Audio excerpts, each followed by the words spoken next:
វាជាការចាំបាច់ហើយសំខាន់ណាស់ដែលខ្មែរយើងដែលក្រុមហ៊ុនយើងត្រូវការយកចេញនៅអង្គលេខ1មកពិភពលោកនឹងទៅមុនវាយចូលទីផ្សារអាស៊ីមុនព្រោះទីផ្សារអាស៊ីជាទីផ្សារមួយដ៏ធំចំពោះអង្គព្រោះអាស៊ីយើងញ៉ាំបាយជារៀងរាល់ថ្ងៃនៅបងចង់សម្ដៅទៅលើខាងអាស៊ីដែលជនជាតិអាស៊ីបាទអាស៊ីនៅអត់ទេអាស៊ីសុទ្ធយើងដែលជាអាស៊ីដែលរស់នៅសហរដ្ឋអាមេរិកបាទទទួលទានបាយជារៀងរាល់ថ្ងៃមួយថ្ងៃ2ទៅ3ដងព្រោះជាការបណ្ណាំងប្រជែងដ៏ធំមួយក្នុងទីផ្សារអាស៊ីក៏រឿងក៏ហើយបើអង្គយើងយកទៅជាប្រភេទដែលក្រោមទេគឺយើងអត់អាចបណ្ណាំងប្រជែងឈ្នះគេទេហើយអ្នកដែលនៅក្រៅប្រទេសគេចូលចិត្តអង្គលេខ1ចូលចិត្តអង្គល្អតែក៏យើងពេលណាយើងវាយចេញចូលទីផ្សារអាស៊ីយកជោគជ័យហើយគឺយើងនឹងចាប់ផ្ដើមបន្ថែមអាទី2លេខទី2ទី3ដើម្បីឲ្យបងប្អូនដែលទទួលទានបាយហ្នឹងគាត់អាចមានផ្លូវជ្រើសរើសដែលគាត់មិនមានធនធានទិញម៉ាកលេខ1យើងអាចទិញម៉ាកលេខ2លេខ3អញ្ចឹងវាដូចតែពេជ្រអញ្ចឹងពេជ្រវាមានគុណភាពតម្លៃវាទៅតាមគុណភាពតម្លៃពេជ្រអញ្ចឹងក៏វាដូចគ្នាវាមាន7ប្រភេទអញ្ចឹងវាមានលេខ1លេខ2លេខ3តម្លៃក៏ទៅតាមនឹងដូច្នេះបើបងប្អូនខ្ញុំសូមស្នើសុំបងប្អូនខ្មែរយើងជាពិសេសនៅក្រៅប្រទេសពេលណាបងប្អូនប្រៀបធៀបតម្លៃនៃអង្គយើងដែលលោកក្រៅប្រទេសសូមមេត្តាប្រៀបធៀបនៅគុណភាពស្មើនឹងអង្គលេខ1របស់យួនរបស់ថៃផងកុំយកអង្គយើងដែលថាថ្លៃមែនអង្គខ្មែរយើងតែយើងយកទៅប្រៀបធៀបអាតម្លៃថោករបស់គេតាមខាងអង្គខ្មែរហើយប៉ុន្តែបើយើងយកអាលេខ1និងលេខ1ដូចគ្នាបើយើងធូរជាងតែថោកជាងលេខ1របស់លេខ1របស់វៀតណាមអាស្មានខ្វាយ ST25 គឺជាង$40 40ទៅ$44ក្នុងទម្ងន់25ផោនមួយវា12គីឡូអីប៉ុណ្ណឹងតែយើងអត់មានតម្លៃដល់ហ្នឹងតាមដែលខ្ញុំដឹងនៅលក់ទីផ្សារយ៉ាងច្រើនទៅ$30 25ផោនហ្នឹង12គីឡូហ្នឹងចាហ្នឹងតែក្រោមទេដូច្នេះមិនមែនថ្លៃទេតែបងប្អូនយកទៅប្រៀបធៀបជាមួយអាតង្កដែលតម្លៃថោកយើងយកលេខ1ទៅចាយើងទៅយកអាលេខ1និងលេខ1ហើយយកអាលេខ2លេខ3យើងអត់ទាន់ចេញមកទេអញ្ចឹងយើងចេញតែលេខ1ទេដូច្នេះត្រូវយកអាលេខ1របស់ខ្មែរហ្នឹងហើយលេខ1ខ្មែរយើងជាប់លេខ1មកពិភពលោកដល់ទៅ7ដងក្នុង12ឆ្នាំរបស់យួនរបស់ថៃវាអត់មានជាប់លេខ1បានតែម្ដងឬ2ដងទេខ្មែរយើងជាប់រហូតដល់ឆ្នាំ2025ក៏ជាប់ដែរអញ្ចឹងហេតុអ្វីយើងមិនឲ្យតម្លៃនៃគុណភាពអង្គរបស់យើងលេខ1ទៅប្រៀបធៀបអង្គលេខ1គេកុំយកទៅប្រៀបធៀបអាលេខ2លេខ3ដល់តម្លៃថោកអញ្ចឹងចាំយើងចេញអាលេខ2លេខ3ឲ្យទៅមើលក៏យើងខ្ញុំហ៊ានធានាថាក៏នៅថោកជាងរបស់គេដែរហើយមួយទៀតដែលខ្ញុំចង់ជម្រាបពេលណាយើងចេញទៅវាយចូលទីផ្សារអាស៊ីជោគជ័យហើយយើងនឹងវាយចូលទីផ្សារអាមេរិកទីផ្សារអាមេរិកហេតុអ្វីបានយើងចាំបាច់ត្រូវការវាយចូលទីផ្សារអាមេរិកស្វ័យច្បាស់តែគេមិនទទួលទានបាយដូចយើងជាយើងញឹកទីផ្សារអាមេរិកសុធំហើយដើម្បីលើកស្ទួយគេឈ្មោះសេដ្ឋកិច្ចកម្ពុជាយើងដើម្បីយើងមានឱកាសនាំចូលនៅផលិតផលផ្សេងទៀត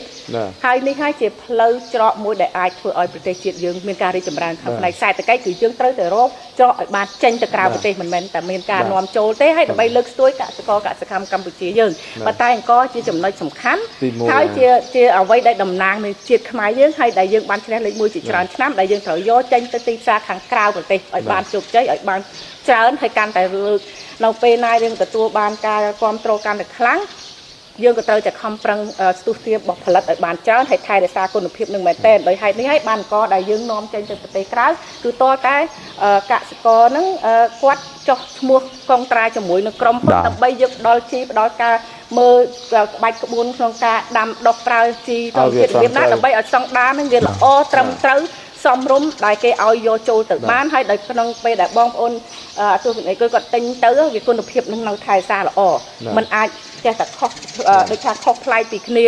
ឬអន់ថយឬយ៉ាងណាហើយដើម្បីគេពិនិត្យទៅវាមានការពិនិត្យទៅវាមានឃើញតែស្តង់ដារល្អហើយរសជាតិនឹងវាមានជាតិពុលឬជាតិលើសជីឬអីដូច្នេះវាចំណុចសំខាន់មួយដែលយើងមិនអាចចេះតែដើរទិញប៉ាតណាប៉ាតណីក្នុងការបងប្អូនដាំជាសាធារណៈបានទេវាខុសស្តង់ដារគេមិនឲ្យយកចូលក្នុងប្រទេសព្រោះជាពិសេសក្នុងសហរដ្ឋអាមេរិកគឺពិបាកនាំចូលណាស់មិនដូចទៅខាងទីផ្សារប្រទេសអាស៊ីឬប្រទេសអឺរ៉ុបទេខុសគ្នាចង់សួរមួយម៉ាត់ទេក្រៅពីអង្គតិចព្រោះខ្ញុំទៅដល់កន្លែងអាមេរិកបងហ្នឹងបានឃើញក្រៅតែពីអង្គខ្ញុំតែខ្ញុំទាញចូលវិញណាក្រៅតែពីអង្គស្អីបន្ទាប់ដែលជួយ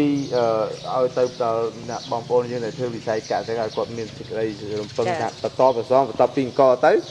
ស្អីហើយបងត្រៀមលក្ខណៈយ៉ាងម៉េចដើម្បីជួយទាំងអស់គ្នាចាអញ្ចឹងសូមបងបន្ថែមនៅបាទ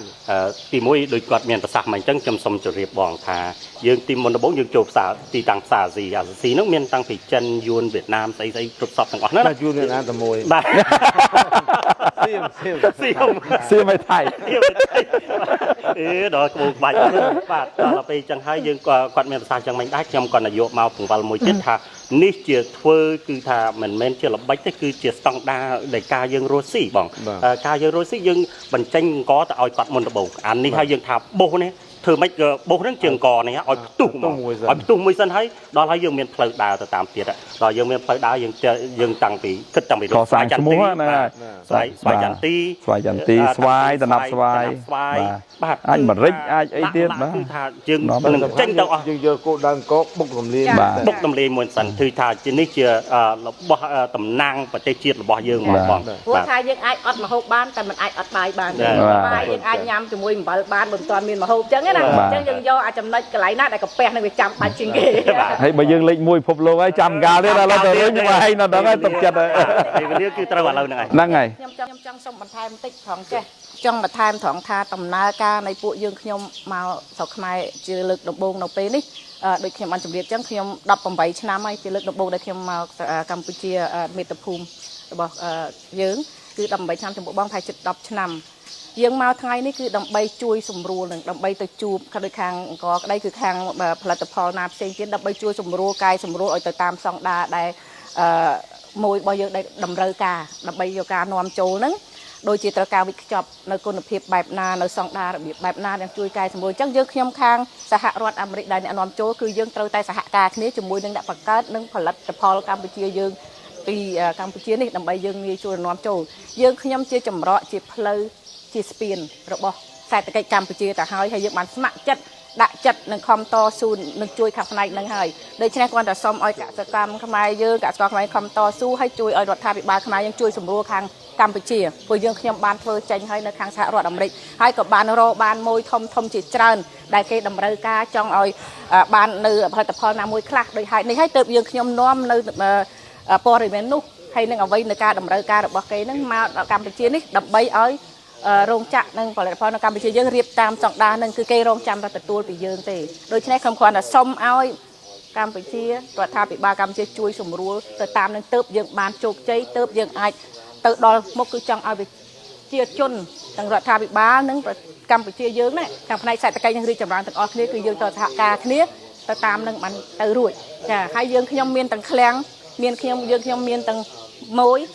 យើងខ្ញុំមានសប្បាយយ៉ាងទាំងអស់គ្រាន់តែត្រូវការសហការនឹងជួយជំរុញធ្វើទៅម៉េចឲ្យបានមានដំណើរការទៅមុខទាំងអស់គ្នាបានជោគជ័យគឺកម្ពុជាយើងជោគជ័យមិនមែនតែយើងខ្ញុំដែលជាអ្នកជំនួញមិនមែនតែបងទេជោគជ័យទាំងផ្នែកសេដ្ឋកិច្ចសម្រាប់ប្រទេសជាតិយើងសម្រាប់ប្រជាជនយើងគឺទាំងអស់គ្នានឹងគេឈ្មោះកម្ពុជាយើងទាំងអស់គ្នាហើយយើងខ្ញុំលះបង់ព្រោះយើងខ្ញុំទីដើមមករកស៊ីខាងផ្នែកអាមេរិកខាងឃ្លាំងខាងតំណែងអន្តរជាតិផ្នែកអាមេរិកខាងជាទូទៅជាផ្នែកអន្តរជាតិផ្នែកទៀតជាច្រើនឃ្លាំងហើយយើងបានខាងផ្នែករកស៊ីជាមួយអាមេរិកខាងទេមិនដែលមានពាក់ព័ន្ធជាមួយការរកស៊ីជាមួយអាស៊ីឬខ្មែរទេតែអ្វីដែលយើងបានសម្រេចចិត្តមកធ្វើនេះដោយព្រោះយើងនឹកឃើញថាទោះជាយើងមានបានដល់ថ្នាក់ណាជោគជ័យដល់ថ្នាក់ណាដែរបើយើងមិនបានគិតដល់ប្រទេសជាតិនិងការលើកស្ទួយនៅប្រទេសជាតិអំពីចំណេះវិជ្ជាអ្វីមួយអំពីការជំនាញអ្វីមួយបានទេនោះមិនមែនជាតម្លៃនៃគុណភាពរបស់ជាតិឈាមរបស់យើងទេដោយហេតុនេះទើបយើងខ្ញុំថ្មីត្បិតតែប្រើពេលវេលាដល់ទៅជាង1ឆ្នាំមានការលះបង់ច្រើនចំណាយប្រាក់កាសនិងធ្វើការស្រាវជ្រាវច្រើនហឺលើសពីអ្វីដែលយើងធ្លាប់ធ្វើចំពោះជំនួយរបស់យើងផ្សេងទៀតមិនក្តីតែជាមោទនភាពដ៏យ៉ាងសែនខ្ពស់ថ្មីត្បិតតែយើងខ្ញុំនៅសហរដ្ឋអាមេរិកធំធាត់រាងកាយនៅសហរដ្ឋអាមេរិកតែបេះដូងនៅតែជាកម្ពុជាឈាមនៅតែជាមាតុភូមិនៅកម្ពុជានេះហើយការឆ្លាញ់របស់យើងគឺទាំងពីរស្មើគ្នាដូចខ្ញុំតែនិយាយកម្ពុជាជាម្ដាយបង្កើតរបស់យើងខ្ញុំសហរដ្ឋអាមេរិកគឺជាម្ដាយធម្មតាចិញ្ចឹមរបស់យើងខ្ញុំទាំងពីរគឺជាអ្នកមានគុណដ៏ធំក្រៃលែងរបស់យើងខ្ញុំដែលជាប្រជាជនខ្មែរដែលបានទៅរស់នៅប្រទេសក្រៅយើងខ្ញុំត្រូវតែគិតអញ្ចឹងទាំងពីរគឺជាពុកម្ដាយយើងទាំងពីរមួយជាអ្នកបានផ្ដល់កំណើតមួយជាអ្នកបានជួយថែរក្សាជួយចិញ្ចឹមឲ្យយើងមានការលូតលាស់មានការយល់ដឹងនេះជាពេលដែលយើងត្រូវតែតបស្នងសងគុណមកដល់ប្រទេសជាតិរបស់យើងទោះជាពិសេសនៅពេលដែលយើងកំពុងតែមានសង្គ្រាមជាមួយនឹងអ្នកឈ្លានពានជាមួយនឹងសត្រូវដែលបានធ្វើឲ្យយើងភ្ញាក់ខ្លួនហើយនៅពេលនេះគួរតែភ្ញាក់ខ្លួនទាំងអស់គ្នាហើយកុំយកឲ្យបានលើកទី2ទី3គឺជាពេលដែលយើងត្រូវខំប្រឹងជួយគ្នារួបរวมគ្នានឹងគ្រប់គ្រងនឹងកសាងប្រទេសជាតិយើងព្រោះបើគ្មានសេដ្ឋកិច្ចទេប្រទេសជាតិក៏មិនអាចមានដំណើរការទៅមុខជោគជ័យបានដែរគឺរំពឹងទៅលើសេដ្ឋកិច្ចរំពឹងទៅលើស្នាដៃឧត្តមគតិនិងវិជ្ជានិងការសិក្សារបស់ក្មេងជំនាន់ក្រោយខ្ញុំឃើញតែឆ្លាតនឹងមានគឺថាពិតជាមានស្នាដៃច្រើនគ្រប់សពបែបយ៉ាងដូច្នេះទៅជាពេលដែលត្រូវគ្រប់គ្រងនិងជួយលើកស្ទួយដល់ក្មេងជំនាន់ក្រោយដែលជាកំពាំងស្នងឬដីគ្រប់ជ្រុងជ្រោយគ្រប់ផ្នែកទាំងអស់សម្រាប់ទ្រង់ទ្រដល់ប្រទេសជាតិយើងនិងឈ្មោះកម្ពុជាឈ្មោះខ្មែរយើងមិនថាក្នុងប្រទេសឬក្រៅប្រទេស